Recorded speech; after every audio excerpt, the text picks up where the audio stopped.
ഒരു 10-25 ലക്ഷം 50 ലക്ഷം ഒക്കെ പോയാൽ നമുക്ക് സഹിക്കാം. 10 കോടി വരെ പോയാലും നമുക്ക് സഹിക്കാതെ വെക്കാം. 130 കോടി രൂപയും കളഞ്ഞ് 130 കോടി രൂപ എന്ന് പറയുന്നത് തീരുന്ന എമൗണ്ട് ഇവന്റ് പൈസ തീരുന്നതല്ല ഞാൻ പറയുന്നത്. ആദ്യം അയച്ച പൈസയെ കുറിച്ചാണ് പറയുന്നത്. അതും പോയി, മെസ്സി ഇല്ല, മാനവും പോയി. എന്തിനീ പണിക്കിറങ്ങി? സ്പോർട്സ് എന്ന് കേട്ടപ്പോൾ നമുക്കൊരു ആവേശം വരുമല്ലോ, പ്രത്യേകിച്ച് മെസ്സി അർജന്റീന എന്നൊക്കെ പറയുമ്പോൾ.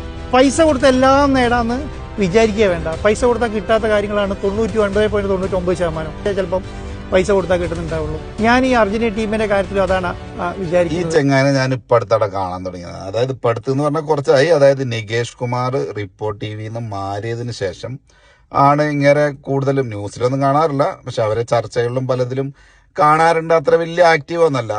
പക്ഷെ മെയിൻ സ്ട്രീമിൽ വരാൻ തുടങ്ങിയത് ഇപ്പൊ ഈ ഒരു മെസ്സി വിഷയത്തിലാണ്. എന്തിനാ ചെങ്ങായി കടന്നു പഴകാണ്?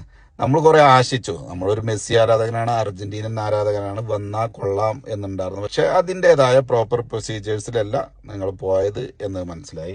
അപ്പൊ അതെന്തായാലും നടക്കൂല എന്നുള്ളത് ഉറപ്പായപ്പോ സങ്കടമുണ്ട് സത്യം പറഞ്ഞാൽ. പക്ഷെ നിങ്ങളുടെ അടുത്ത് പേസ ഉണ്ട് എന്നുള്ളത് മനസ്സിലായി. അപ്പൊ ആ പേസ കൊണ്ട് ഒരു കാര്യം ചെയ്തത്, ഏതായാലും നിങ്ങൾ ഗവൺമെന്റിനേറ്റ് കൊളാബ് ചെയ്തിട്ടൊക്കെയാണ് ഈ പരിപാടി നടത്തുന്നത്. അപ്പോൾ ആ പേസ കൊണ്ട് നല്ലൊരു സ്റ്റേഡിയം പണിയും. നല്ല സ്റ്റേഡിയം എന്ന് പറഞ്ഞാൽ നല്ല ഉഷാറ് സ്റ്റേഡിയമാണ്. ഇപ്പൊ ഏതോ സ്റ്റേഡിയം മലപ്പുറം കോഴിക്കോട് ഭാഗത്ത് വരുന്നുണ്ട് എന്ന് പറഞ്ഞു.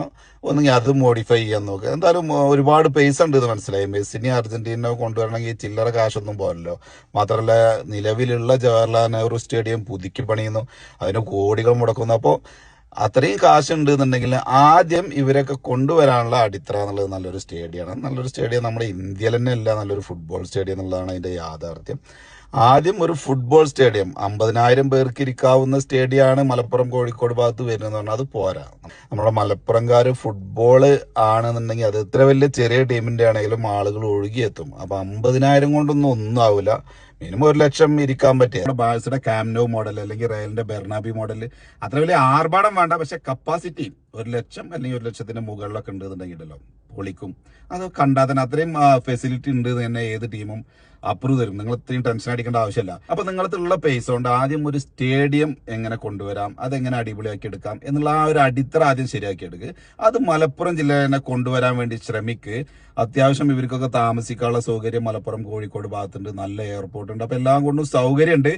നല്ലൊരു അടിത്തറ, നല്ലൊരു സ്റ്റേഡിയം ആദ്യം കൊണ്ടുപോവാ. എന്നിട്ട് ഇതിനിറങ്ങ്, നമ്മളും ഫുൾ സപ്പോർട്ട് ഉണ്ടാവും. എന്തെങ്കിലും പിരിവ് നമ്മളും തരാം.